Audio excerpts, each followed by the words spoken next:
ഈ കാണുന്ന ബീട്രൂട്ടിലൂടെ ഞാൻ ലക്ഷ്യങ്ങൾ ഉണ്ടാക്കാൻ പോകുമെന്ന് പറഞ്ഞാൽ നിങ്ങൾ വിശ്വസിക്കും. ഡേ 1 ഓഫ് ഞാൻ സ്വന്തമായിട്ട് ബിസിനസ് ചെയ്യാൻ പോകുന്നു. ഈ കാണുന്ന ബീട്രൂട്ടിനെ നമുക്ക് എടുത്ത് കഴുകി ക്ലീൻ ചെയ്ത് അതിന്റെ തോല് മൊത്തം കളഞ്ഞതിന് ശേഷം നമ്മൾ വീട്ടിലെ തോരന് ആവശ്യമായിട്ടുള്ള സൈസിൽ കട്ട് ചെയ്ത് പാക്ക് ചെയ്ത് വിൽക്കുക. അതാണ് എൻ്റെ ലക്ഷ്യം. ഇനിയാണ് നമ്മുടെ മെയിൻ പരിപാടി കേട്ടോ, പാക്കിംഗ് ചെയ്യുമ്പോൾ നമ്മൾ എപ്പോഴും ശ്രദ്ധിക്കുകയെന്ന് വെച്ചാൽ നമ്മൾ എന്ത് പാക്ക് ചെയ്താലും വളരെ അട്രാക്റ്റീവോടെ പാക്ക് ചെയ്യണം. ആ ഒരു പാക്കിംഗ് കണ്ടു വേണം കസ്റ്റമർ നമ്മളെ അടുത്ത് വന്ന് നമ്മുടെ പ്രോഡക്റ്റ് വാങ്ങാൻ കേട്ടോ.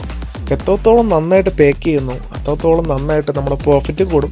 നമ്മളെ പാക്കിംഗ് കഴിഞ്ഞാൽ അടുത്ത് ചെയ്യേണ്ടതെന്ന് വെച്ചാൽ നമ്മുടെ പ്രോഡക്റ്റിന് പറ്റിയ ഒരു നെയിം കൊടുക്കണം. ബ്രാൻഡ് നെയിം കൊടുക്കുന്നതിലൂടെ കസ്റ്റമർ നമ്മുടെ പ്രോഡക്റ്റിൽ കൂടുതൽ അട്രാക്റ്റ് ആണ് കേട്ടോ. ഇനിയിപ്പോൾ നേരത്തെ കട്ട് ചെയ്ത് വെച്ച ബീട്രൂട്ടിൽ ഒരു മുളകും കൊച്ചുള്ളിയും ഒരു കരിവേപ്പിലയും വെച്ച് പാക്ക് ചെയ്താൽ നമ്മൾ ഫുൾ പരിപാടി കഴിഞ്ഞിട്ടുണ്ട് കേട്ടോ.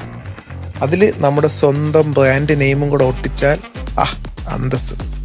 അപ്പോൾ എൻ്റെ ബ്രാൻഡ് നെയിം എന്ന് വെച്ചാൽ ഇസഡ് ഫ്രഷ് വെജിറ്റബിൾസ് എന്നാണ് കേട്ടോ.